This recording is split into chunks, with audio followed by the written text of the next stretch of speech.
Chapter 41, Fate, Crossroads, and Bloody End. On the night of the maze, the starlight was thin and the tall hedges loomed like silent giants, throwing grotesque shadows across the grounds. The stands thrummed with tension. Jiangwu sat at the very front of the Hufflepuff section, sleeves wrapped tight around her hands, her spiritual energy focused as she probed the maze's wards, trying to read the shifts and eddies of power within. She could sense fierce magical clashes, the roars of strange creatures, and the movements of the champions. As time passed, her heart tightened. Cedric's aura flickered between stability and violent spikes, evidence of a brutal fight. Then a cold, malignant surge burst from the maze's center, so strong it cut through the wards. It felt like the same dark source she'd detected on the Goblet of Fire's age line, only infinitely more intense. A portkey had been triggered. Someone had touched the trophy. A dazzling green light, like a snake of venom, flashed and vanished deep inside the maze, accompanied by a horrible, pained cry. Jiangwu's heart lurched. That signature, she recognized it immediately. The killing curse. And a voice, "No!" Amos Diggory's wail rose from the stands. People froze. Harry and Cedric had vanished at the same moment. Then the killing curse and that scream. What had happened? She rose as if stung, face draining of color, but forced her blood and breath steady. No, something wasn't right. That killing curse, though terrifying, had been weakened at the moment it struck. Her Jiamu Shengji talisman had bluntly absorbed part of the blow. Cedric's own fierce will to live and his solid defensive magic had worked as well. She felt his life force like a candle buffeted by wind, fading quickly, but not yet snuffed out. He was alive, badly wounded and near death, but alive. He's alive. Jiangwu's voice cut through the stunned silence, cold and urgent as thunder. In the center of the maze, gravely injured, immediate rescue. Her certainty snapped Professor Dumbledore and the staff to action. Professor McGonagall led a rush toward the maze entrance. Chaos followed. Minutes later, the teachers emerged carrying 2 stretchers. Harry Potter lay unconscious, blood on his forehead, clutching the Triwizard Cup in his hand. On the other stretcher, Cedric Diggory was pale as paper, the front of his dress robes soaked in blood. His breathing was faint, but his chest still rose and fell. He was alive, fallen into a deep coma, gravely wounded. Madame Pomfrey moved with grim, practiced urgency. Very severe dark arts trauma, she said, working over him. Aftershocks of the killing curse and torn wounds from powerful dark artifacts. Merlin, he should be dead. Amos Diggory collapsed beside his son, tears carving tracks down his face as he called Cedric's name over and over. Jiangwu hung back on the edge of the crowd, staring at the pale boy on the stretcher. A cold clarity ran through her. The danger she had foreseen had still occurred. Despite every effort, she had not managed to stop it entirely. Her gaze hardened, snapping toward the teacher's table. Mad-Eye Moody stood there with a mask of shock and anger, but in his magical eye something else flickered, a flash of consternation and frantic frustration, like a man whose carefully laid plan had just been ruined. It was him. Jiangwu tightened her grip on her wand inside her sleeve until her nails bit her palm. Anger and a lingering hot fear rose in her like magma. Cedric had survived, for now. He was grievously hurt, and she would remember this debt. The schemer hiding at Hogwarts would pay. Her look fixed on Moody like a hunter's patience. The bloody end of the maze was not the finish line. It was the beginning of another, quieter and deadlier confrontation. The school hospital smelled sharply of disinfectant and was heavy with an atmosphere of grief. Cedric Diggory lay on a white bed, his face as pale as paper, breathing weakly but steadily, as if he had been plunged into the deepest sleep. Madame Pomfrey said his vitality was unusually tenacious. He had miraculously withstood most of the force of the killing curse, a combination of his strong magical constitution and something very like a miracle. But the dark magic and the violent spatial transfer caused by the portkey had left him grievously injured. His soul, she said, had been shaken. He would need time to wake. He might never wake. On the other side of the bed, Harry Potter stirred awake. The scar on his forehead burned with unbearable pain. His eyes were full of lingering fear and raw grief. He forced himself to sit up, and when he saw Cedric unconscious on the bed, tears sprang to his eyes. When Dumbledore, Professor McGonagall, and Snape arrived, Snape looking grimmer than Harry had ever seen him, Harry, shaking and tearful, managed to force out the chilling words. Lord Voldemort, he's back. In the graveyard in Little Hangleton. He's been resurrected, using my blood and Wormtail. He killed Cedric. No, Cedric's still alive, but he almost... Harry's voice broke. The shock had nearly shattered him. The trophy was a portkey. It was a conspiracy. A deathly silence fell over the ward. Voldemort was back. The news struck like ice through everyone present. Potter, Snape said hoarsely, voice taut with a tension Harry had never heard in it before. Explain yourself. The Dark Lord. He really... It's true, Harry cried, pointing desperately at his scar. It's been hurting. I saw it. I heard it. Cedric was made to make him. Then there was a green light. He clutched his head in pain. Dumbledore's face was solemn and worn, a small, cold fire burning in his blue eyes behind his half-moon glasses. He spoke quietly, but every word carried weight. I believe you, Harry. I have always feared this day would come.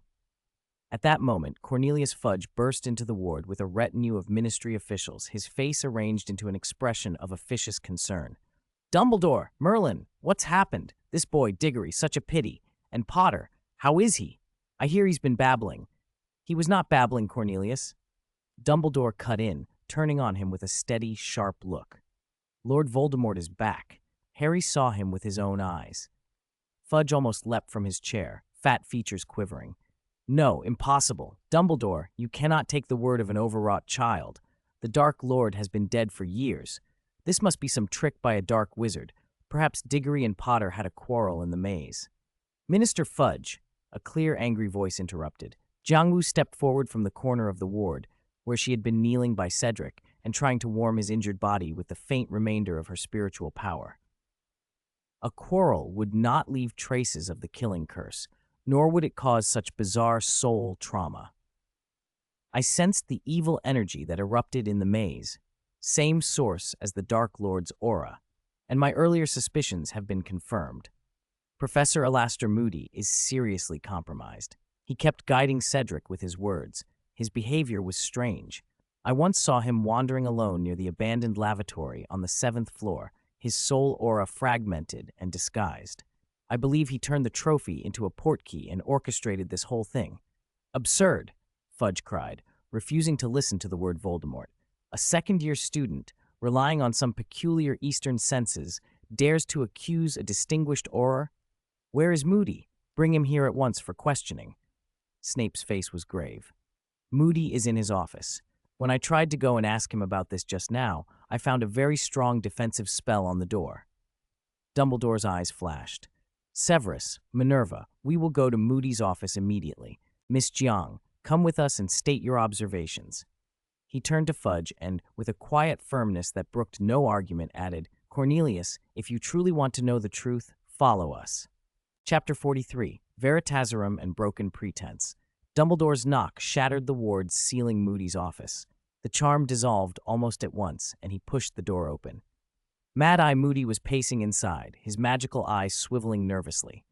When the group burst in, Jiangwu among them, the eye flickered with a brief, savage light. Dumbledore, what do you want? I'm investigating, Moody began. No need for theatrics, Dumbledore said, his voice suddenly cold. Or perhaps I should call you Barty Crouch Jr. Moody's stance went rigid. Then a harsh, altered laugh ripped from him, the voice not his own. Ha-ha, old fool, you found out. Too bad it's too late. The master has returned. He's stronger than ever. He raised his wand with a jerk. But Dumbledore, McGonagall, and Snape were faster. 3 stupefy spells hit him at once. He collapsed. Snape forced a vial of Veritaserum down the man's throat, and the truth spilled out as if from a broken dam. Barty Crouch Jr. confessed everything. His father's secret imprisonment, the Imperius and Polyjuice disguises, the conspiracy around the Goblet of Fire, the plot to send Harry to the graveyard, and the plan to kill Cedric to silence him, only for the killing curse to be unexpectedly weakened. Fudge went pale and trembled as if he had heard the worst tale imaginable, but he refused to accept it. No, this is fabricated. The Veritaserum could be flawed, or it's some stronger confundo, he spluttered. Enough, Fudge, Dumbledore snapped. The evidence is conclusive. Lord Voldemort has returned, and his servant infiltrated Hogwarts. We must act at once. No, I cannot admit it, Fudge screamed, on the edge of collapse. This would cause panic. The wizarding world cannot bear it. He babbled on, desperate to reframe the scene as a grievous educational incident, as Crouch's personal madness, nothing to do with the Dark Lord. He's alive, isn't he? He's only unconscious. He needs rest. His words ran together, all meant to cover and excuse. They had no time for more argument. Dementors arrived and seized the beaten Barty Crouch Jr. His form seemed to be swallowed by the encroaching gloom as the creatures dragged him away. Not far off, Fudge and his aides watched, faces a mixture of horror and disbelief. He knew that if the Dementors administered the kiss, the man would lose his soul and be left an empty shell. But he made no move to stop it. Instead, he fled with his entourage, as though the fate of Barty Crouch Jr. were someone else's problem. Fudge stubbornly denied that Voldemort had returned. He could not bring himself to believe that the Dark Lord, who once terrorized the wizarding world, had come back. Cedric's unconsciousness served him as the perfect pretext. The only direct witness to the graveyard events lay unable to speak. What remained were Harry's lone account and a mysterious girl from the East's impressions, evidence Fudge dismissed as a hallucination and exotic nonsense. With that, he chose to continue the cover-up, determined to preserve a fragile false peace across the magical world. The end of term carried an unprecedented gloom. Under Fudge's control, the Daily Prophet sensationalized the Tri-Wizard accident, blaming Cedric's grievous injuries on out-of-control ancient magical artifacts and unexpected attacks by labyrinth creatures. It scoffed at Harry's mention of Lord Voldemort, dismissing it as panic-stirring nonsense. Only a handful believed the truth. Their voices were drowned by official lies and the public's fearful denial. Cedric had been taken home by his parents and was under the care of St. Mungo's finest healers and Madame Pomfrey, but any hope of his waking remained distant. The Diggories were shattered, yet they held no anger toward Harry or Dumbledore. They knew who the real enemy was. On the Hogwarts Express, the mood was heavy. Harry, Ron, and Hermione sat together in one compartment, their faces drawn and exhausted. Jiangwu sat alone in another, watching the countryside blur past the window. She turned the moonstone crescent brooch over in her hand. The light from the Shirang seed within it seemed to dim. Cedric's last words, "Wait for me to come back," echoed in her head. Words she had failed to honor. Anger, sorrow, and a keen sense of helplessness closed around her. There was a soft knock at the compartment door. Harry stood in the entrance, his face pale, green eyes rimmed with fatigue and a gravity too old for his years. "Jiangwu," he said in a hoarse voice, "thank you for believing us and for everything you did for Cedric. If it weren't for what you gave him, he might have." He could not finish. His eyes filled. "Don't mention it," Jiangwu replied quietly. "The truth won't stay hidden forever. He deserved every bit of courage and hope he had." She looked at him, steadying herself. "Your path is going to get harder, but you are not alone." Harry nodded vigorously. "I know. Dumbledore said there will come a time for a battle." He hesitated, then added, "During the summer, if you can, could you watch over Cedric for me? The Ministry won't tell the truth, and—" "I will," Jiangwu promised solemnly. The train drew into King's Cross, a hive of anxious faces and hurried footsteps. The Weasleys were waiting for Harry and Ron, worry etched across them. Hermione clung to her parents, resolute despite everything. Jiangwu saw her father among the crowd.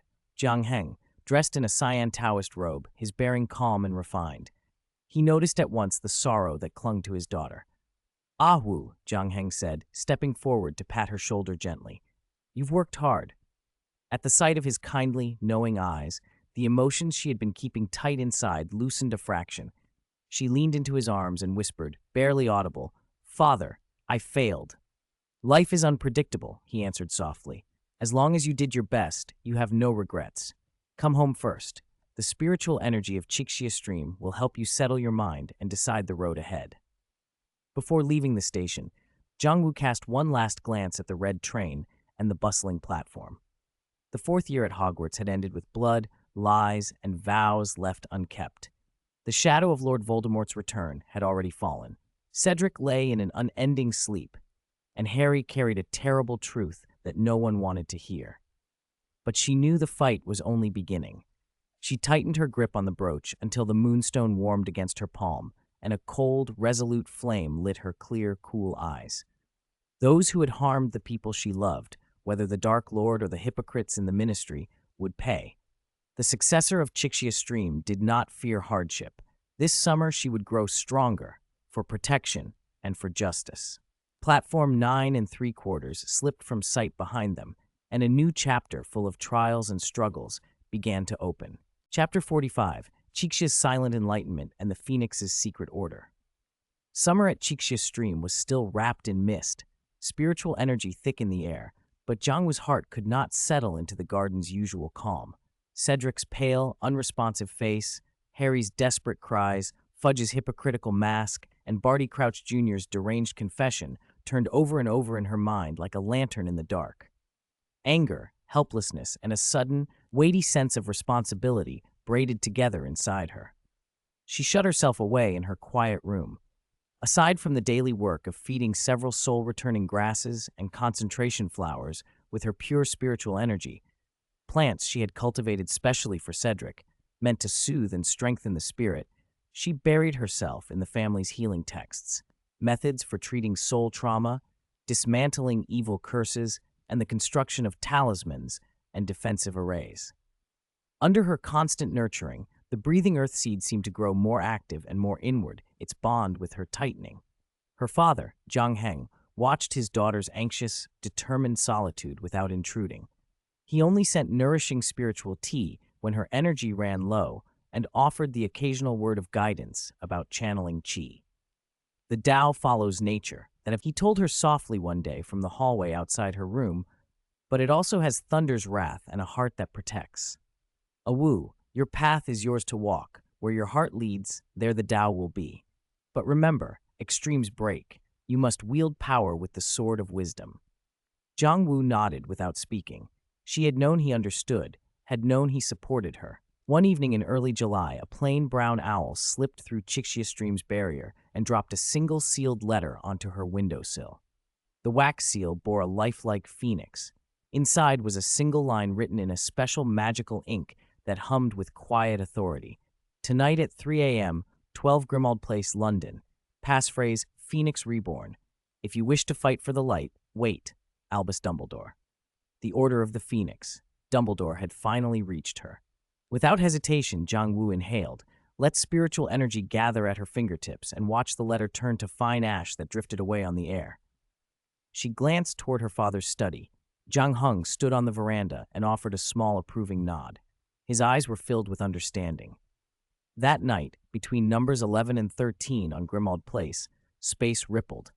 A dilapidated, grimy doorway materialized out of nowhere. Jiang Wu, clad in a dark, modified suit that allowed for easy movement, slipped silently into the night and stood before it. Phoenix Reborn, she said, her voice clear and cold. The door eased open a crack. A cautious face peered out, magenta hair cropped short, Nymphadora Tonks. Oh, it's you, the girl from Hufflepuff. Come in quickly, Tonks whispered, curiosity and welcome in her tone. Her hair flashed a welcoming fire red as she stepped aside. Jiang Wu passed inside, and the door closed, cutting off the world outside. The entry hall smelled of old dust and was dim, but a powerful protective ward thrummed through the air. A row of house elf heads hanging on the wall made the place feel darker than it already was. Tonks guided her down a corridor to a door behind which low voices argued. Tonks knocked, then pushed it open. The kitchen held a heavy, urgent atmosphere. People sat around a long wooden table, Dumbledore at the head, his expression grave. Beside him, Professor Remus Lupin, pale and tired. Severus Snape, brooding, his gaze sharpened when it fell on Jiang Wu, the Weasleys with worry furrowing every face. Mad-Eye Moody, real Moody, looking more haggard than his reputation suggested. Kingsley Shacklebolt, composed and steady, and Harry Potter, thinner than before, green eyes rimmed with exhaustion and a held-back fury. All of them looked toward the newcomer. "Welcome, Miss Jiang," Dumbledore said, rising. His voice was gentle, but carried undeniable weight. "Thank you for joining us in this difficult time." Professor Dumbledore, Jiang Wu inclined her head and swept her gaze across the assembled faces before settling for a moment on Harry. There was surprise and a faint relief in his eyes. "Let us be direct," Dumbledore went on, gesturing for her to sit. "Lord Voldemort has returned, The ministry refuses to acknowledge it and has begun a campaign to discredit Harry and me. We must gather every possible ally to prepare for what is coming. Miss Jiang, your particular talents and insights proved invaluable last year. We need you." "I will do my best," she replied simply. "Excellent." Dumbledore nodded. "Our immediate priorities are to protect Harry, counter the Ministry's lies, and collect proof of Voldemort and his followers' activities. You have recently returned from the East, and your identity remains relatively low profile. We would like you to assist with discreet intelligence work, special deliveries, surveillance. Of course, only if we can guarantee your safety."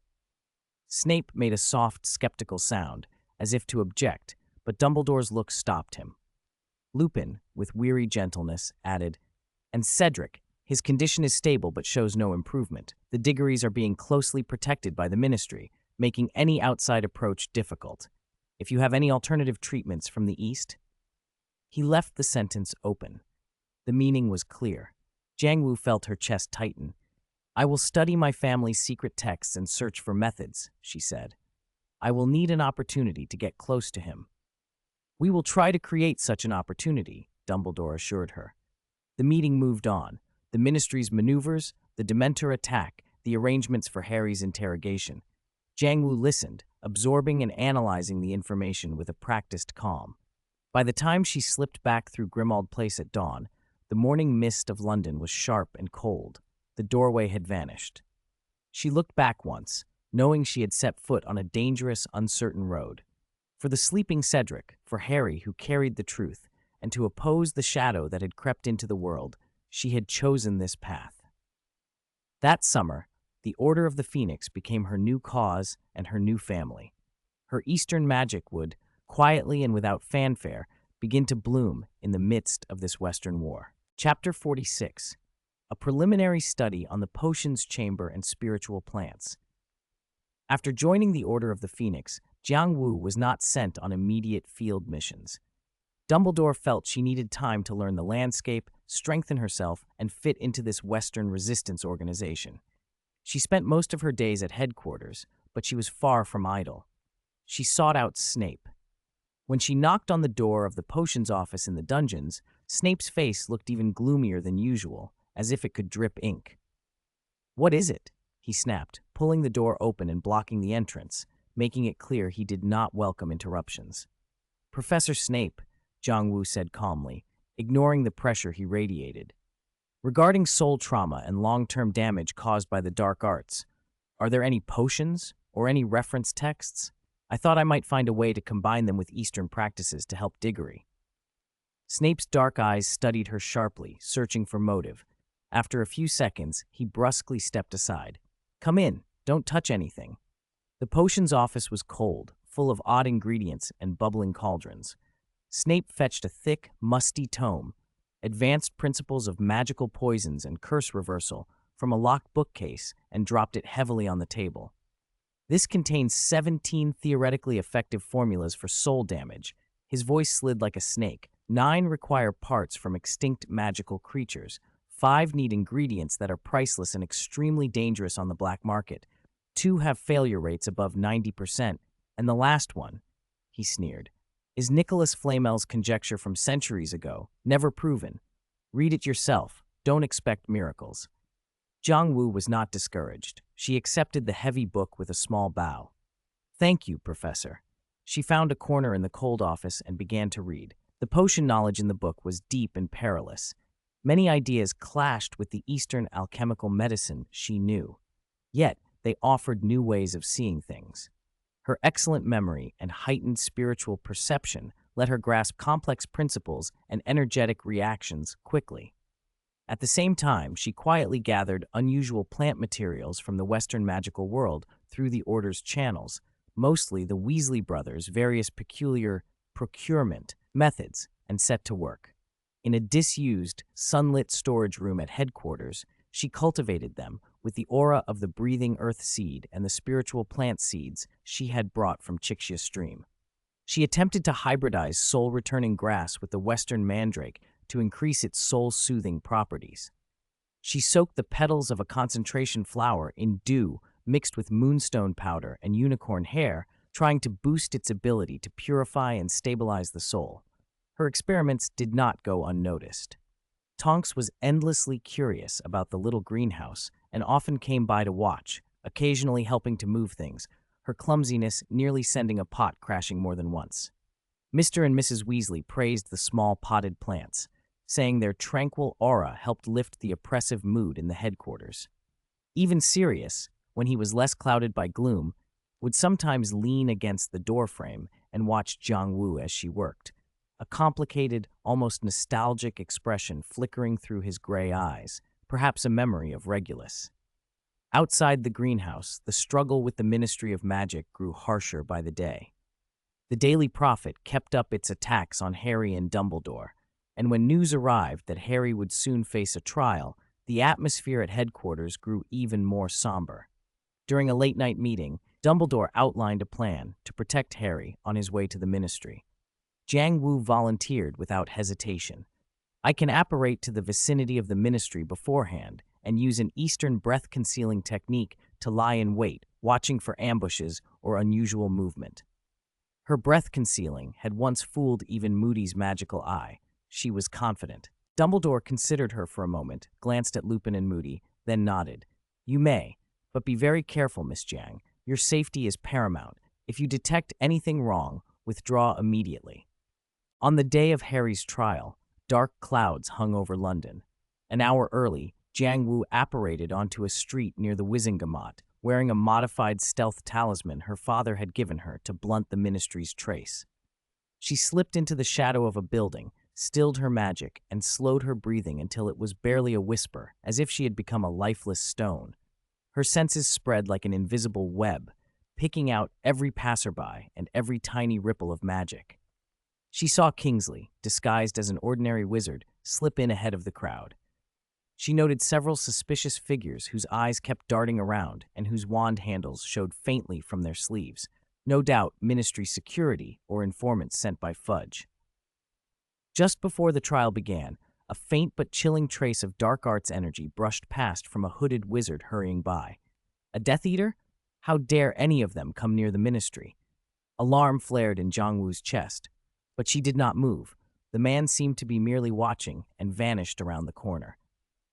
She memorized his energy signature and his approximate build. When Harry, Mr. Weasley, and, unexpectedly, Dumbledore emerged unscathed, Jiang-Wu allowed herself a quiet breath and returned to headquarters. When she reported the hooded wizard, faces around her grew grimmer still. If Death Eaters were bold enough to scout near the Ministry, Voldemort's forces were growing more daring by the day.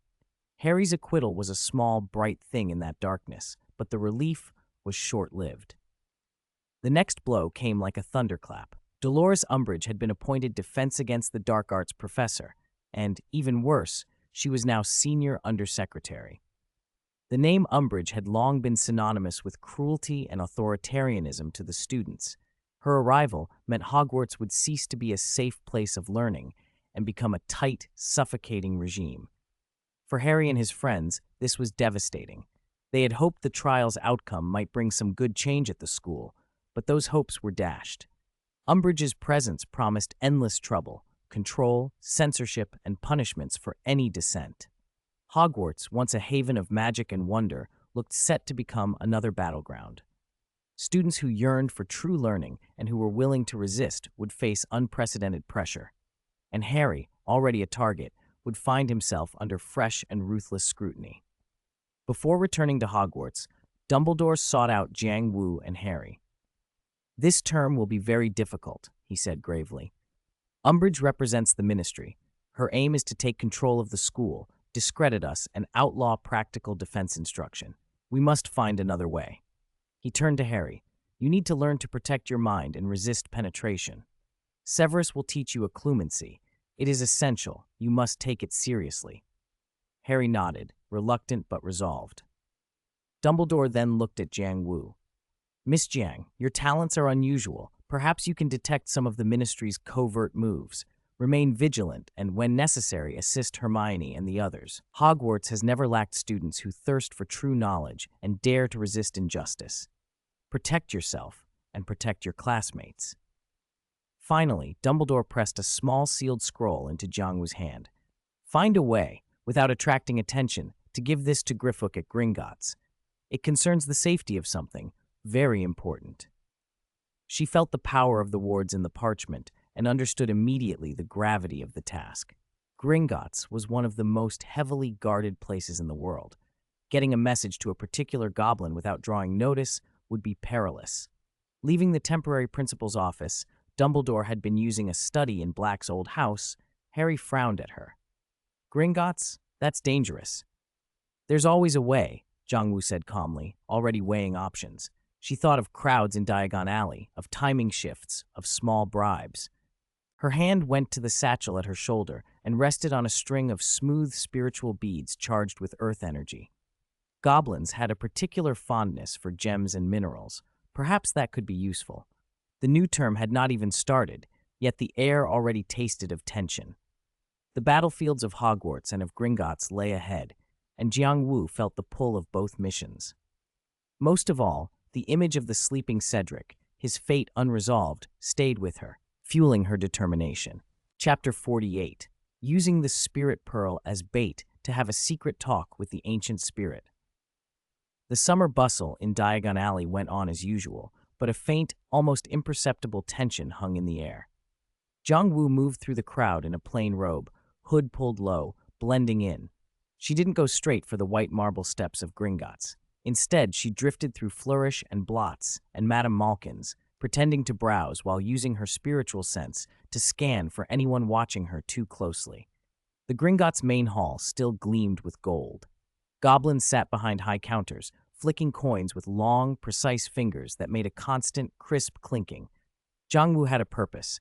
She headed for a relatively secluded counter where an older-looking goblin with sharp, cunning eyes sat, Griffook. "Business?" Griffook asked in his reedy voice without looking up. Jiang Wu didn't produce Dumbledore's scroll at once. From beneath her sleeve, she slid out a small pearl, the size of a pigeon's egg, perfectly round, a warm, earthy yellow, currents of mist slowly turning inside. She had refined the Earth Spirit Pearl over several days, using soil taken from the edge of the Shirang, breath soil, and weaving in her own spiritual power. It held pure earth essence and was naturally irresistible to earth elemental creatures or anyone who loved gems and minerals. The moment the pearl appeared, Griffook's coin-flicking stopped. His eyes fixed on it. Something like greed and curiosity lit them. Jiang Wu's voice came calm from under her hood. "I need to consult about storing rare minerals. I heard you're an expert." Griffook's gaze shifted reluctantly from the pearl to the hooded wizard before him. His nose twitched as if trying to catch a scent. "Gringotts treats the property of all clients equally," he said formally, though his eyes kept darting back to the pearl. "We provide the safest storage. Gringotts' reputation is beyond doubt." Jiang Wu set the Earth Spirit Pearl on the counter and pushed it toward him. "A small consultation fee," she said lightly, "a token of my regard. I've also heard that some extremely special items need measures beyond conventional safekeeping and attract some unconventional coveters." Griffook extended a withered finger, snatched the pearl, and closed his hand around it. He felt the gentle, powerful energy inside, and a satisfied expression passed over his face. He lowered his voice to almost a whisper.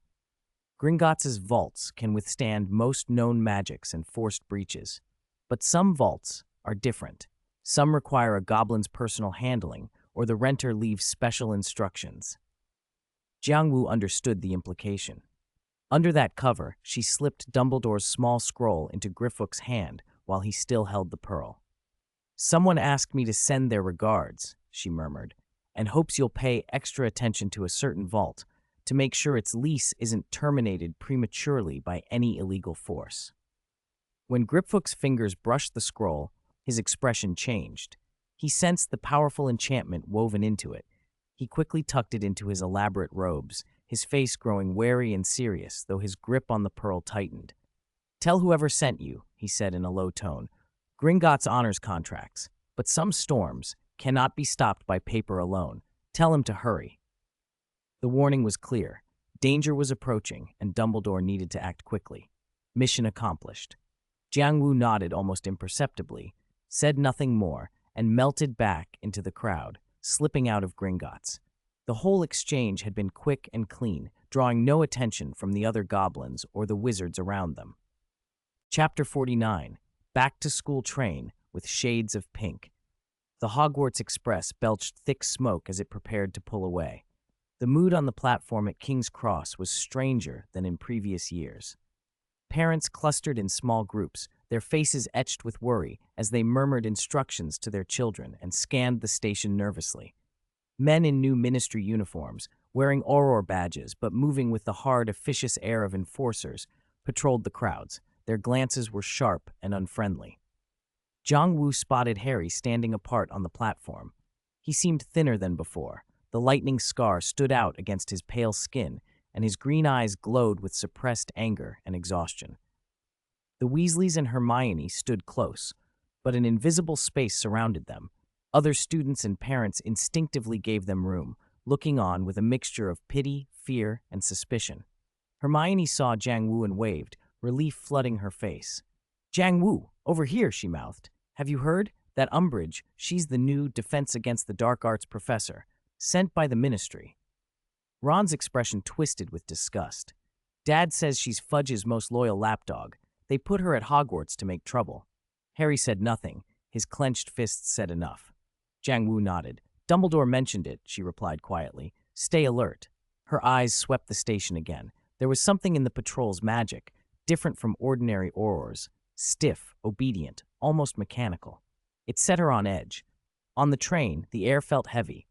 Laughter was muted, and even Fred and George, whose bright grin and new you-know-poo were supposed to cut through gloom, looked distracted. Their smiles hid worry, not just for pranks, but for Harry and for the future of Hogwarts. Midway through the journey, the express slowed abruptly. A cold, soul-sucking chill washed through the compartments. Dementors. Panic rippled among the students. Before the creatures could spread more despair, a vivid, silver-white light burst from one carriage. Jiang-Wu's Patronus, a graceful crane, soared through the air, its clear cry breaking the chill and driving the Dementors back. She had grown far more adept with the charm. The Patronus was stronger, more precise, and it cleared the carriage of the oppressive gloom. Still, the spectacle didn't bring universal comfort. Some students, primed by ministry rumors, looked toward Jiang-Wu's compartment with mixed curiosity and suspicion. To them, the power of this Eastern girl inexplicably seemed to signal trouble. At Hogwarts, the Great Hall was laid out in its accustomed abundance, but the feast's warmth was undercut by a presence at the staff table. Dolores Umbridge, wrapped in a pink cardigan with a stiff black velvet bow at her throat and wearing a saccharine smile, sat like a blight on the proceedings. When she rose to speak, her voice was a high, affected chirp that grated against the hall's usual solemnity. Her opening remarks reeked of officiousness, order, regulations, ministry-approved knowledge, words meant to chain the school to bureaucracy. Jiang-Wu ate calmly, though her senses were quietly active. She scanned Umbridge like a precise instrument. There was hypocrisy there, a petty malice sweetened by self-importance, and behind it a small, corrosive hunger for control. Her wand work might not be formidable, but she was deadly competent at a certain kind of coercive magic, legalisms, decrees, rules twisted into instruments of power. Umbridge's gaze flicked to where Professor Snape sat. He answered with an expression of bottomless indifference, but his slight shake of the head sent a clear message. Not yet. Professor McGonagall's worried eyes met Jiang-Wu's across the table. She gave a tight, encouraging nod that carried its own warning. And so the new term began, beneath pink frills and forced smiles, under the hush of whispered rules and the shadow of those who would watch and report. Hogwarts felt quieter somehow, its laughter strained. The pink cardigan seemed to blot out a corner of the Great Hall, and with it came an unspoken dread. This year, the school would be tested not only by dark creatures, but by the slow, patient imposition of control. Chapter 50. First Class and Silent Protest. The first Defense Against the Dark Arts lesson, which ought to have been full of mystery and excitement, became instead a personal show of control under Professor Umbridge. The moment the students entered the classroom, they were met by a cloying sweetness and an atmosphere of rigid order. Where the walls should have displayed illustrations of defensive spells or the dark creatures they might face, They were plastered with dense lists of classroom rules. The rules were painted in bright colors and cartoonish patterns, as if the students had been shrunk down to kindergartners. Professor Umbridge stood at the podium with a sickly smile that somehow felt oppressive. Her voice was soft and coaxing, but every sentence carried the unmistakable tone of authority, leaving no room for argument. Students, welcome to Defense Against the Dark Arts. In my class, we will follow strict rules so everyone can learn safely and happily. She pointed to the rules and began to read them aloud, one by one. The students exchanged glances and groaned inwardly. The rules didn't only restrict what they could do, they reached toward what they could think and say. Yet under Umbridge's cheerful, commanding gaze, no one dared object. She made it clear she rejected practical instruction, insisting only ministry-approved theoretical texts were necessary. Worse, she openly dismissed Harry's account of Voldemort's return as malicious lies. Harry exploded. He argued with her fiercely and paid for it with a cruel detention punishment, a blood quill that carved the words he was forced to write into his own skin. The mood in the room dropped to something near freezing. Fear and anger spread silently among the students. After class, Hermione was shaking with rage. Ron worried at Harry's bleeding hand. "She's a monster," Hermione hissed. "We can't just give in.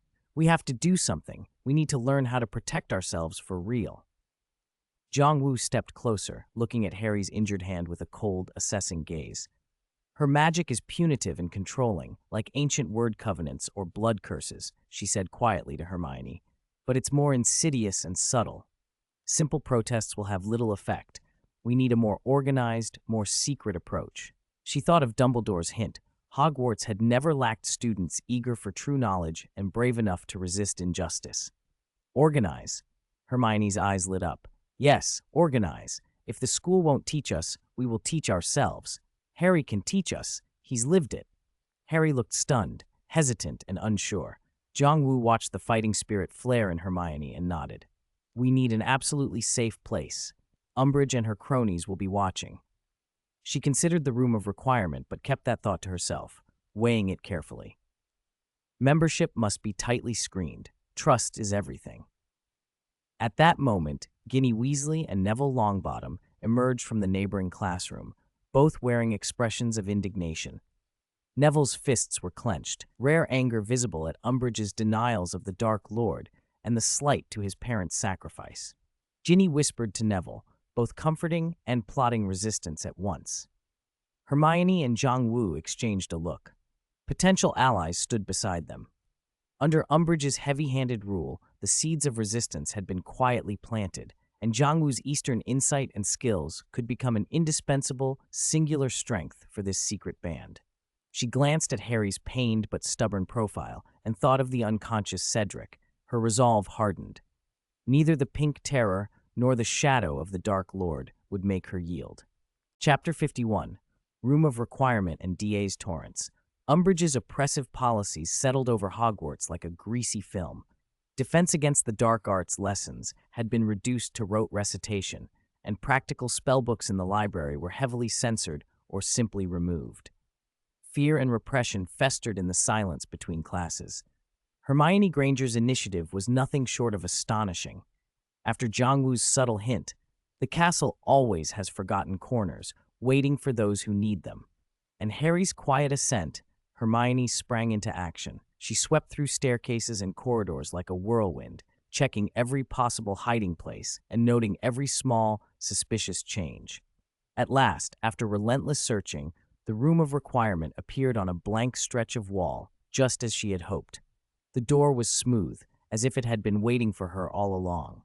When Hermione eased it open, a faint, strange scent drifted out. Inside, the room was simply furnished and unexpectedly cozy, a perfect, secret base for their resistance. Here they could plan and practice without fear of being overheard. The first DA meeting was tense and electric. Students from every house filled the spacious room, which was scattered with cushions and piles of Defense Against the Dark Arts books. Their faces held equal parts apprehension, curiosity, and the thrill of rebellion.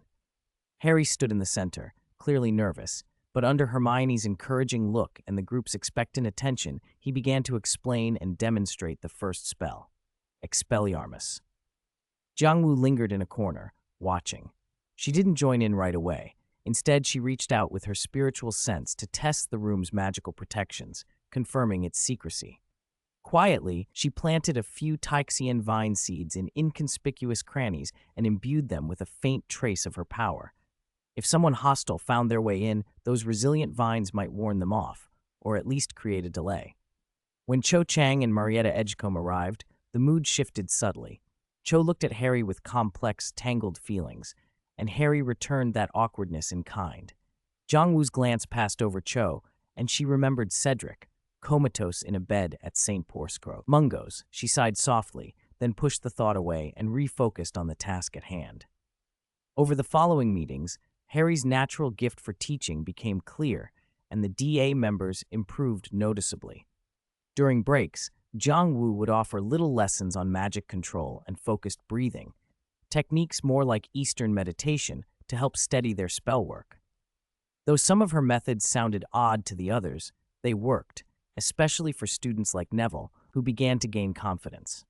Still, Umbridge's shadow loomed. Her questionnaires spread like an ever-tightening net across the school, prying into students' thoughts and activities. The covert inquisitorial squad, mostly Slytherins, patrolled like ghosts, watching classmates for any sign of dissent. Each new educational decree felt like another turn of the screw, restricting freedoms and stripping rights until the school's air itself seemed hard to breathe. Chapter 52: The Pink Toad's Tentacles and the Greenhouse Storm. Umbridge was clearly not satisfied with controlling just the classroom. Her tentacles of power were creeping into every corner of Hogwarts, even into Jiangwu's most cherished sanctuary, the greenhouse. One afternoon, Professor Sprout was teaching the fourth years how to extract the pus from highly toxic boobatuber plants, a task that required thick dragonhide gloves, when Umbridge's pink, uncomfortable figure appeared in the doorway. A syrupy smile was plastered on her face. Filch trailed behind her like a grim bodyguard, and two Slytherin members of the inquisitorial squad followed, one of them Pansy Parkinson. "Good afternoon, Pomona," Umbridge said in her sickly sweet voice. "I'm here for a routine teaching assessment to ensure everything is up to standard." Her small, toad-like eyes skimmed the rows of vibrant plants before landing on Jiangwu and the special plot she tended, the clump of red sungrass with its fiery leaves faintly humming with magical energy, the sunlight orchid that Cedric had given her and which was about to bloom, and several oddly shaped hybrid specimens reserved for experiments. "What are these plants, Miss Jiang?" Umbridge walked over, prodding with her flowery umbrella. "They aren't on Hogwarts' standard teaching list, and they seem to contain unconventional magical energies. Students cultivating undeclared plants that does not comply with safety regulations." Her tone carried a threat. Everyone froze, hands still on tools and soil. Sprout's plump face tightened. "Dolores, these are Miss Jiang's personal research projects, conducted under my supervision to broaden." "Supervision?" Umbridge cut her off, the smile widening into something more sour. "Pomona, I appreciate your leniency, but students' personal research, especially involving unknown magical energies, must be strictly approved by the Ministry of Magic. This is for everyone's safety. Who knows if these things might detonate or release some unstable gas?" She flicked a pointed glance at the row of fire-patterned peppers. Jiangwu set down her small trowel and met Umbridge's stare calmly. "They're improved varieties and common Eastern herbs used to study plant resistance and cross-cultural applications. Their energies are stable, and there are no hazardous components. Every step of cultivation is recorded. Professor Sprout may inspect the logs at any time." Her voice was even and cool, neither obsequious nor arrogant. "Eastern herbs?" Umbridge's tiny eyes narrowed, sharp with calculation. "Hogwarts teaches the ministry-approved curriculum in magical botany. Untested foreign specimens have no place here. I believe these plants must be removed for analysis." She signaled Filch with her umbrella. Neville Longbottom suddenly found his courage and burst out, face flushed. "You can't do that. Those are Jiang's. They're safe, and that sunlight orchid was given by Cedric." His voice wavered on Cedric's name. At once, Umbridge's expression soured. The name had become a political landmine she and Fudge wanted ignored. "Mr. Longbottom, contradicting a professor." 10 points from Gryffindor, she shrieked. Filch, take these plants away. Professor Sprout, rarely roused to anger, exploded. Her cheeks puffed like a protective mother cat as she stepped in front of the pots. This is my greenhouse. Those plants are under my care. Dolores, your assessment is finished. Now leave and do not disturb my class. For a long moment, the two women stood locked in a furious standoff. You could have heard a pin drop. Finally, Umbridge seemed to realize there was no advantage in forcing the issue on Sprout's turf. She shot Jiangwu a final glare, the smile now a contorted thing, and said through clenched teeth, "Very well, Pomona. I will note your lack of cooperation in my report." With that, she swept out, followed by Filch and the inquisitorial students. The storm passed for the moment, but everyone knew Dolores Umbridge wouldn't let it rest. Jiangwu looked down at the plants that had narrowly avoided being hauled away. Her eyes were cold. The pink toad wasn't merely polluting classrooms. She was trying to extend her reach into the last place Zhang still called her own. Chapter 53, Secret Communications and a Trip to St. Mungo's. After the greenhouse incident, Jiangwu grew even more cautious. She quietly moved the rarest experimental spiritual plants into the room of requirement and strengthened the surrounding wards. Communication with the Order of the Phoenix headquarters had become increasingly difficult. Umbridge was almost certainly monitoring owls and the flu network. Jiangwu began to think creatively. Using the properties of the Tyexian vine, she cultivated an improved strain whose tendrils, when stimulated by a specific spiritual frequency, could quickly contain and transmit microscopic objects, parchment rolled into the thinnest strips, for example, over short distances. She gave a few seeds to Tonks, who met secretly every week with Madame Rosmerta, the proprietor of the Three Broomsticks and a sympathizer of the Order.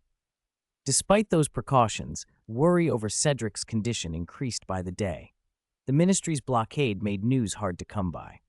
After a DA meeting, Professor Lupin briefly showed up in Hogsmeade as an unexpected visiting parent, and, with a little help from Fred and George, they always found a way, slipped a note to Jiangwu.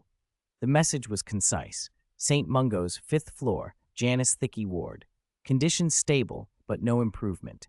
Heavily guarded. Next Monday, 3 to 4 p.m. during shift change, there might be a 5-minute window. Be careful. The opportunity was there, but getting out of Hogwarts and past Umbridge's and the Ministry's surveillance would be tricky. Astronomy class fell on Monday afternoon. Jiangwu had watched the tower and noted that, while its open views made some patrols easier to see, certain corners were less observed. She feigned illness, an unusual move for her, and asked Professor Sinistra to be allowed to leave the observation deck early. Sinistra, who thought well of her, didn't suspect anything and told her to rest. Instead of returning to the castle, Jiangwu consulted the Marauders map and used her stealth skills to avoid Filch and the inquisitorial squad. She slipped toward the main gate. Timing everything carefully, she drank a small dose of a short-acting polyjuice potion she had brewed beforehand. The hair had come from a Hufflepuff junior who had volunteered and gone home for the weekend, and became an unremarkable-looking girl. She blended in with a group of students who happened to be leaving for Hogsmeade to a dentist and passed through the gate without special attention. Umbridge's searches were more focused on certain celebrities like Harry than on ordinary students. In a secluded corner of Hogsmeade, she apparated to London. At the entrance to the Janice Thickey ward on the 5th floor of St. Mungo's, 2 ministry guards with stern faces stood watch. The polyjuice would not last long, so she reverted to her own appearance, took a breath, smoothed her expression, and walked toward the ward as if she were the anxious relative of a patient. As she neared the entrance, she accidentally slipped and scattered a bag of candy she had bought in Hogsmeade across the floor. "Oh, I'm sorry! I'm so sorry!" she cried, picking up sweets and drawing the guard's attention. In that brief moment, she flicked a tiny, nearly invisible Ninglu grass seed from between her fingers. It rolled perfectly under the crack of the ward door. The faint healing aura leaking from inside activated the seed, which began silently to absorb and relay whatever it could detect. The guards, impatient, urged her to move along. She apologized, hastily gathered the rest of the candy, and hurried toward the stairwell. Around the corner, she closed her eyes and concentrated on the faint fluctuations the seed sent back. Cedric's signs were steady but weak, like a calm, windless lake. Machines hummed softly, maintaining his life. Two healers' energies wavered as they worked. More disturbingly, there was a covert monitoring magic clinging to the ward's corner, clearly a ministry surveillance spell. 5 minutes passed in an instant, and the shift change guards arrived. Jiang Wu dared not linger. She slipped away with a heavy heart. Cedric had not deteriorated, but neither had he improved. The ministry's surveillance was tighter than she had expected. The seed she had left beneath the door might continue to feed her faint but useful observations for some time, but that small victory did not erase the larger problems. Umbridge's regime continued, the ministry's lies kept spreading, and Cedric remained comatose. The trip back to Hogwarts was perilous as well, but cautious timing and a little luck put her back in the astronomy tower before the polyjuice wore off. She feigned a brief visit to the hospital wing and returned to class as if nothing had happened. She had not seen Cedric, but she had confirmed his condition and learned the true extent of the guard presence. Each covert operation, each successful evasion, tightened the resolve and unity of the DA members, Jiang Wu included. In the heart of that oppressive castle, the flame of resistance quietly gathered strength. Chapter 54. The Glimmer of Awakening. The news from St. Mungo's sat like a stone in Jiang Wu's chest, but it only steeled her resolve. She poured almost every spare hour into the room of requirement and into the makeshift spiritual plant laboratory tucked away in an abandoned storage room. Drawing on Snape's potion grimoire, the Eastern alchemical discourse on the soul, and the faintest life frequency echo coming from the Ninglu grass seed left beneath Cedric's door, she ran experiment after experiment. Failure became routine. A hybridized mandragora reviving herb withered from conflicting attributes. A concentration flower, drowned in too much moonlight, grew agitated and nearly released chaotic mental fluctuations. Attempts to use the harmonizing force of red sungrass to purge dark arts residue almost destroyed the plant's essence because its energy was too overwhelming. Still, she did not give up. The tremendous vitality supplied by the breathing earth seed was her greatest asset, the capital that let her try again and again. After a cultivation session that nearly exhausted her spiritual reserves, she finally succeeded in blending the Ninglu grass's gentle nourishment, the moonflower's calming influence, and an extraordinarily pure trace of awakening power drawn from the breathing earth seed into a mutated pansy. Its petals swirled in an uncanny tricolor, white, blue, and gold, and it emitted a soothing, subtly insistent fluctuation. She named it the Returning Soul Violet. Sending the violet itself to Cedric at St. Mungo's was impossible. The ministry would intercept it. So Jiang Wu turned once more to the Ninglu grass seed that had been left like a beacon. She tried to infuse the seed remotely with the violet's essence, guiding that power along spiritual channels in the hope that, like resonance, the faint intention of awakening could travel and wake whatever lay dormant in Cedric. The process was agonizingly difficult, an extreme test of control and concentration, and each attempt drained her until her face grew ashen and she needed long meditative recoveries. All the while, Hogwarts grew tenser. Umbridge finally got what she wanted. Bypassing Dumbledore with a string of educational decrees, she installed herself as principal. The pink reign of terror reached its peak. The inquisitorial squad strutted with new arrogance. Only Peeves could openly humiliate her and make her stumble. The DA meetings went deeper underground and became more vital than ever, the one place students could breathe and truly learn. Harry's teaching sharpened.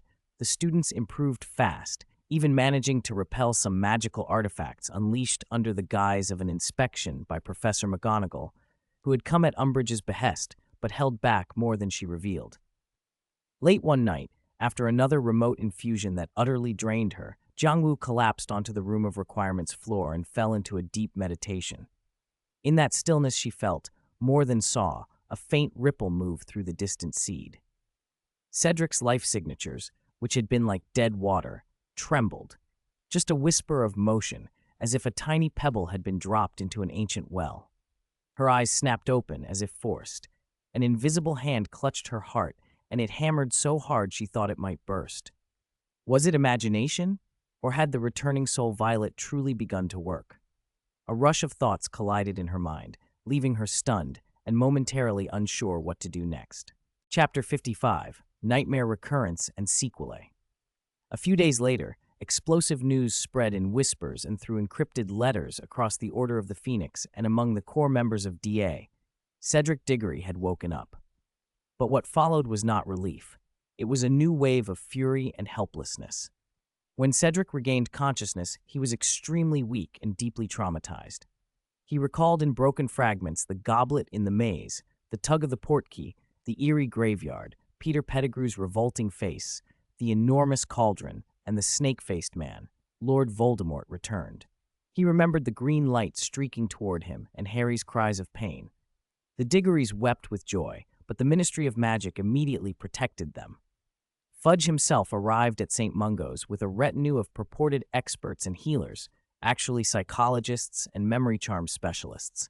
Their conclusion was swift and unanimous. Cedric Diggory had suffered severe trauma from the dark arts. His soul had been shocked. He was in the grip of extreme post-traumatic stress and hallucinations. To protect itself, his mind had spun a horror story out of his fears. Harry Potter had always insisted Voldemort was back, and Cedric had been competing in a tournament full of danger. The so-called resurrection of Lord Voldemort was nothing but a delusion, a psychological defense mechanism his damaged brain had invented to make sense of the injuries he'd received. The poor boy, Fudge wrote hypocritically in the Daily Prophet. He has endured terrible suffering. He needs the best treatment and a quiet environment, not the stimulation of absurd conspiracy theories.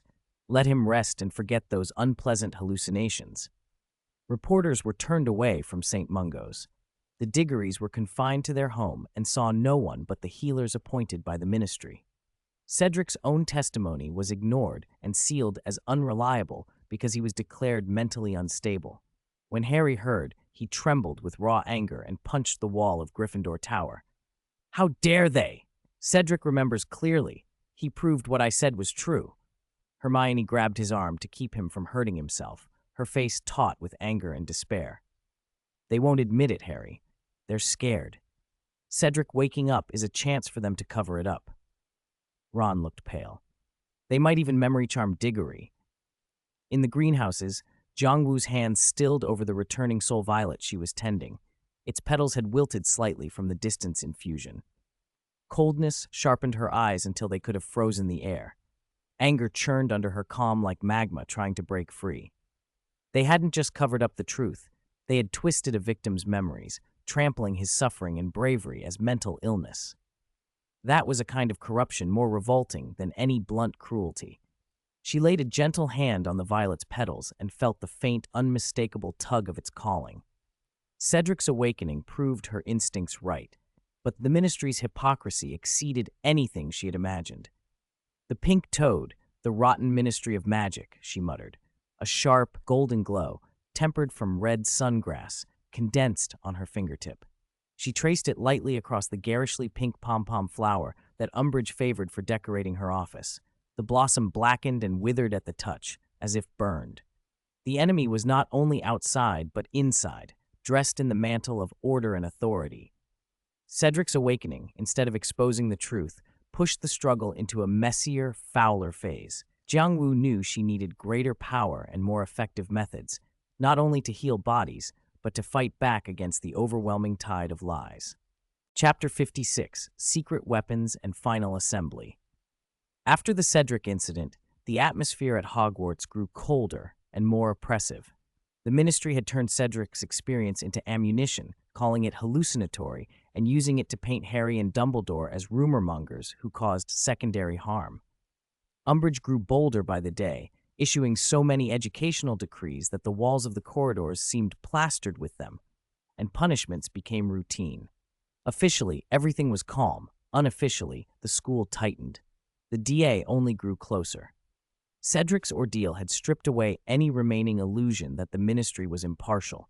Even if it publicly denied Voldemort's return, most of the students finally saw the truth.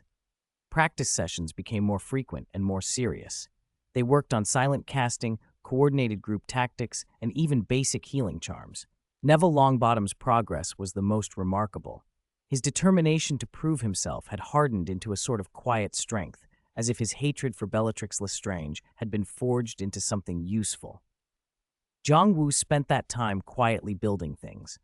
She kept tending her returning soul violets and testing safer methods of long-distance transmission, but she also prepared small, secret aids for DA members. She wove thin wristbands from Texian vine, setting protective intentions into each knot. She dried and ground concentration flower petals into sachets that offered a brief calming effect, useful if someone were stunned or panicked during a mental attack. She even tried infusing the essence of red sungrass into metal clasps, hoping the effect might disrupt dark creatures like in Fairy. She couldn't promise the clasps would work, but she hoped they might help. These inconspicuous items were slipped into pockets and hidden in coats, small, extra safeguards for people who would need every advantage. Meanwhile, Harry got worse. The link to the outside world shrank. His scar throbbed with renewed frequency. He dreamed of a long corridor and a locked door, and he could feel Voldemort's impatience and anger as if it were a presence just behind his eyelids. He tried to bring this to Dumbledore's attention, but the headmaster was distant, distracted when they spoke, avoidant in a way that worried Harry. Then the night came when the dream became a command. In the dream, Harry saw Sirius being tortured in the Department of Mysteries. He woke frantic, trying to reach Grimmauld Place through the flue. The network wouldn't connect, and he realized Umbridge had the flue in her office monitored. Hermione advised caution, feed Umbridge false information first and test whether she would act, but the plan was blown. Umbridge had anticipated a move, and by the time they tried to act, Harry, Hermione, Ron, Ginny, Neville, and Luna were all captured and dragged into Umbridge's office. Umbridge was already in full relish mode, gleefully preparing to use the Cruciatus to force confessions. She even summoned Snape to demand Veritaserum, only to be told curtly that he had run out. Hidden nearby, Jiang Wu watched. Her original role had been observation and backup. Now she saw that waiting was impossible. She had a last resort in her sleeve. Quietly, she crushed a small, specially prepared stink bomb, Fred and George's latest prototype, saturated with a super-potent essence of stink flower that Jiang Wu had provided. The odor burst out of the tiny capsule and filled the office instantly. The smell was indescribable and brutal.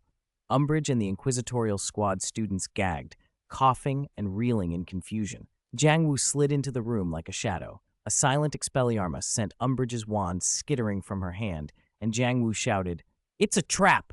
Don't trust your dream. He's using you." But Harry's desperation had already taken hold. The image of Sirius's suffering bulldozed his reason. Umbridge screamed for the Inquisitorial Squad to seize them, and the office exploded into chaos. The DA fought back with everything they had, but they were outnumbered and pinned. Just when it looked like the tide might turn against them, the office door was thrown open with a crash.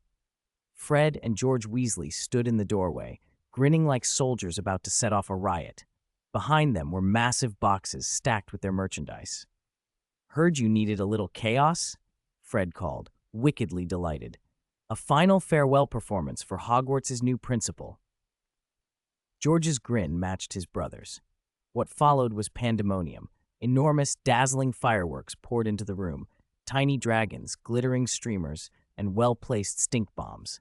The Inquisitorial Squad scattered, clutching their heads and trying to swat away sparks.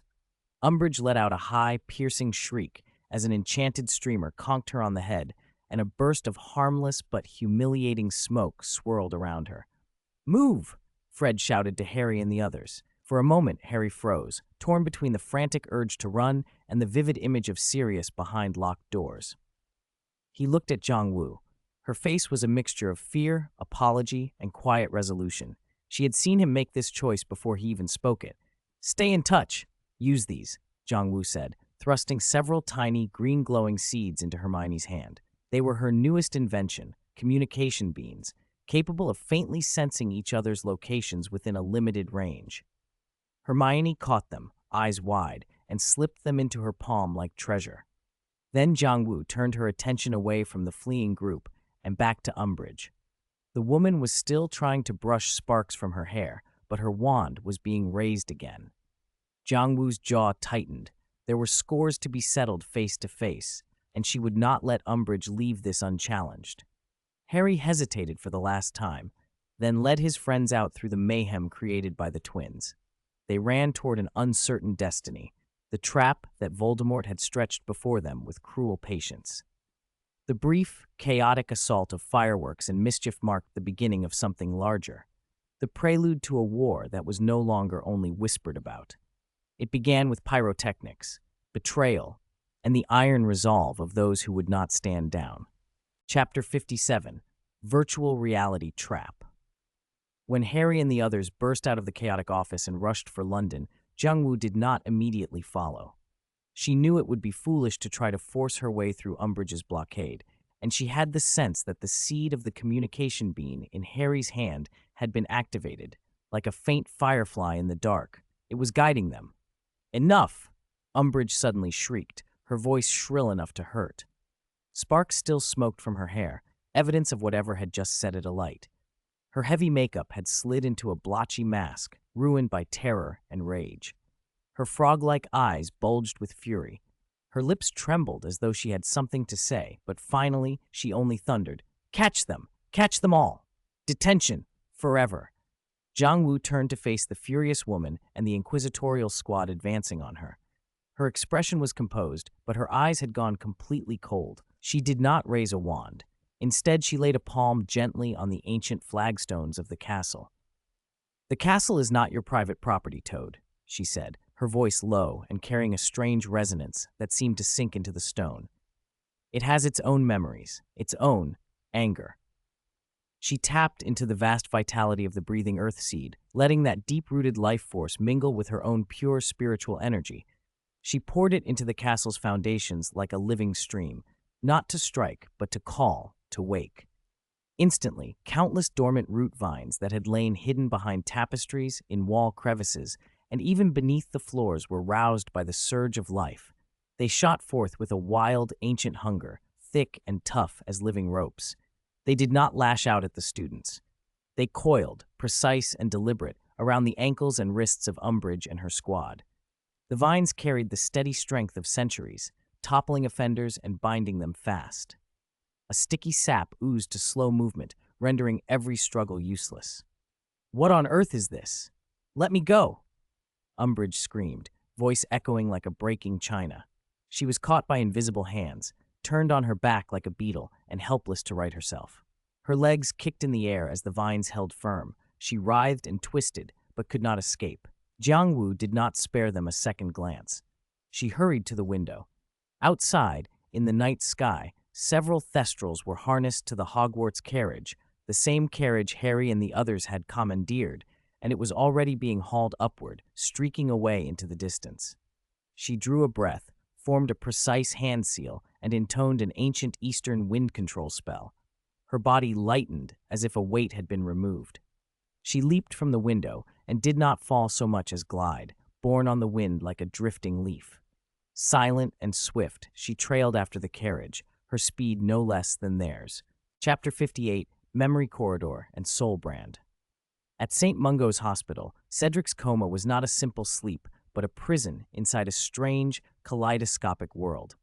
Nightmarish fragments crowded his mind, closing around him like a vast, endless labyrinth. Towering walls and intricate passages wound away into nothing. A cold, uncanny aura hung in the air, and occasional low rumbles rolled through the corridors, making his skin crawl. Without warning, a blinding green light flared from a corner and bathed the maze. It was so bright, it felt as if it were trying to pierce his very soul. Cedric stared, horrified, and saw the light pouring from a massive tombstone carved with bizarre symbols that radiated a chilling presence. As he watched, a man with a snake-like face slid into view.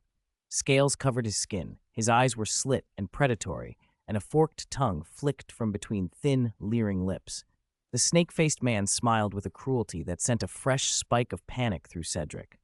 He tried to move, to flee the vision, but his body wouldn't obey. Some invisible force held him fast.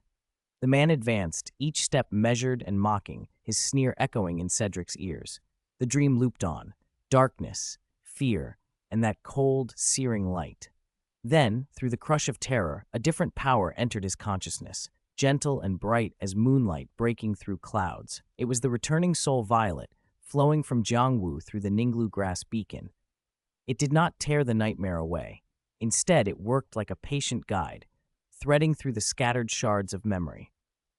It wrapped around the raw, painful recollections, the graveyard, the figure of Lord Voldemort, and it impressed one clear command into the chaos, a will that rang out inside him.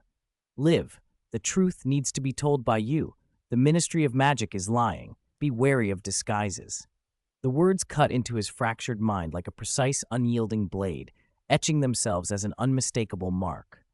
That mark thrummed with energy, as if broadcasting an urgent truth directly to his soul. At the same time, the returning soul violet began its quieter work.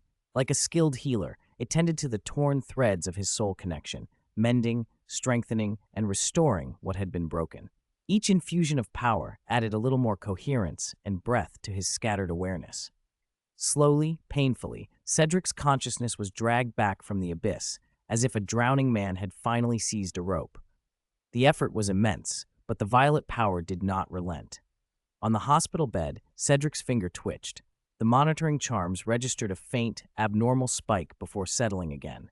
The healer on duty glanced at the readout and dismissed it as instrument interference, but the tight frown on his face eased a fraction.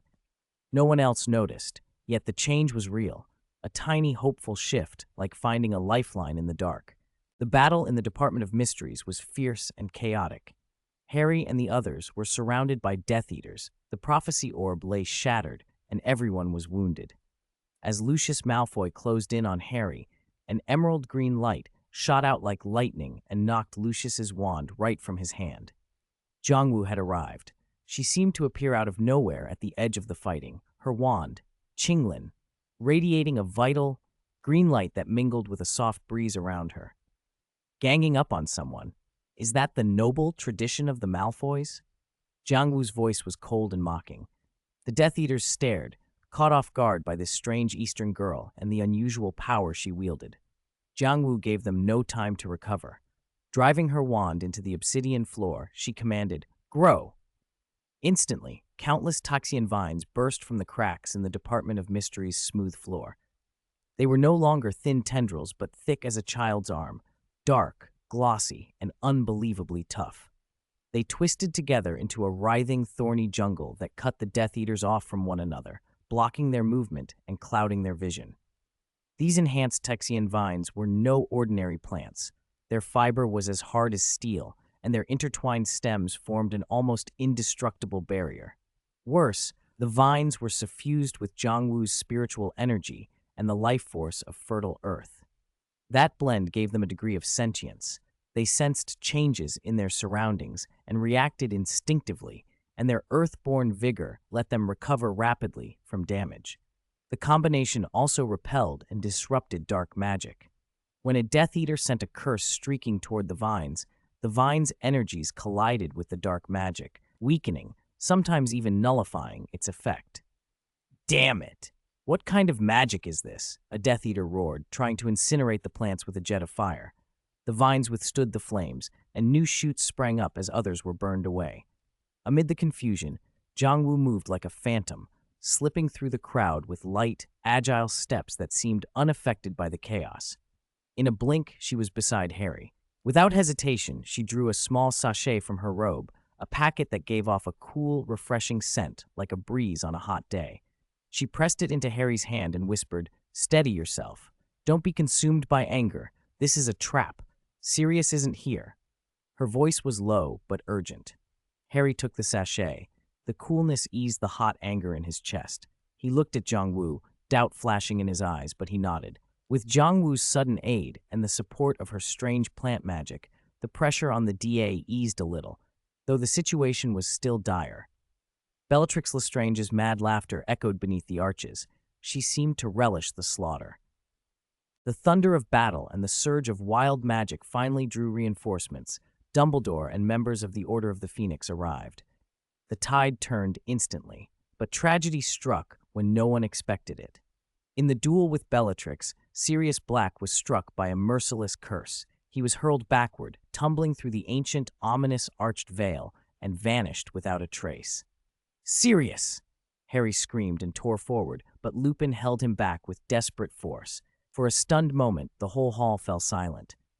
Bellatrix screamed, a triumphant, maniacal laugh.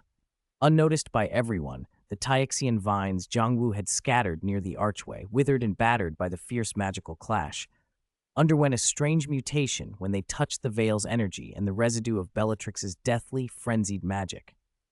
They did not die. They transformed into translucent, grayish-white ghost vines that gave off a faint soul fluctuation. The ghost vines crept up and wrapped around Bellatrix's ankles. They could not wound her flesh, but the effect was immediate. She shuddered as if touched by a cold hand of death, her laughter cut off mid-scream. For the first time in the battle, a look of dread crossed her face. The vines seemed to be absorbing and imprisoning the mark of the killing magic she had just unleashed. Far away in a ward at St. Mungo's, that strange convergence reached across space. The veil's life-devouring fluctuations, the residual soul-killing power from Bellatrix, channeled through the ghost vines, and Jiangwu's persistent, returning soul violet summons formed a brief, uncanny resonance. On his hospital bed, Cedric Diggory suddenly opened his eyes. He gasped, chest heaving, eyes wide with nightmare-born fear and confusion. Then the message Jiangwu had impressed on his mind came into crystalline clarity. Live. The truth needs to be told by you. The Ministry of Magic is lying. Beware of disguises. Cedric? The healer whispered. Cedric gathered whatever strength he had and croaked out the words that would explode across the wizarding world. Lord Voldemort. His voice was weak but urgent. He's back. He's been resurrected in the graveyard. He almost killed me. Harry stopped him. Alarm screamed. The on-duty healer and the ministry guards who had been posted outside stormed in. Cedric fixed them with a look of wary terror and repeated, over and over, "The Ministry of Magic is lying. Beware of disguises." His awakening was a bombshell. In a ministry already reeling from reports of the battle, Cedric's testimony sent shockwaves. Fudge's first instinct was to dismiss it as post-traumatic hallucination or the influence of Harry Potter. But this time, the reaction was not so easily controlled. Several healers who had seen Cedric awaken were not placated. They looked unsettled, and some openly doubted the official line. Cedric's fear was too precise, too real to be faked. Seizing the moment, Dumbledore demanded an immediate, authoritative, public magical examination of Cedric to verify his mind and the authenticity of his memories. The ministry could only comply on the surface. They transferred Cedric to a more tightly guarded ward, officially for protection and intensive treatment, but in practice, house arrest and isolation, while the bureaucratic machine searched for new ways to discredit him. They announced that Mr. Diggory's condition was fluctuating, that he needed rest, and that his memory was confused, making him unsuitable for questioning. So although Cedric had opened his eyes, he had fallen into another cage. His testimony cut both ways, exposing the ministry's lies while turning him into a target that had to be controlled. The battle in the Department of Mysteries ended with Dumbledore and the Order driving the Death Eaters off and rescuing the students, but at a terrible cost. Sirius had fallen through the veil and was widely believed dead. Between Cedric's awakening and the accounts of numerous Aurors on the scene, including Kingsley Shacklebolt, Lord Voldemort's return could no longer be entirely buried. Fudge's authority began to crumble. Umbridge was driven out of Hogwarts, her abuses laid painfully bare against the backdrop of the battle. Still, the ministry's bureaucrats resisted officially acknowledging Voldemort's return. Hogwarts closed the term under a complicated, grieving hush. There was the raw sorrow for Sirius, the relief at Umbridge's ouster, and an even deeper dread about what came next. Jiangwu stood on the castle steps, staring across the grounds. In her hand, she held one of the withered ghost vines she had gathered near the archway, feeling the strange soul energy and the damp chill of death that lingered within it. That mutated, unknown plant might be the key to understanding the veil, and perhaps, she dared hope, to finding a way to bring back the lost.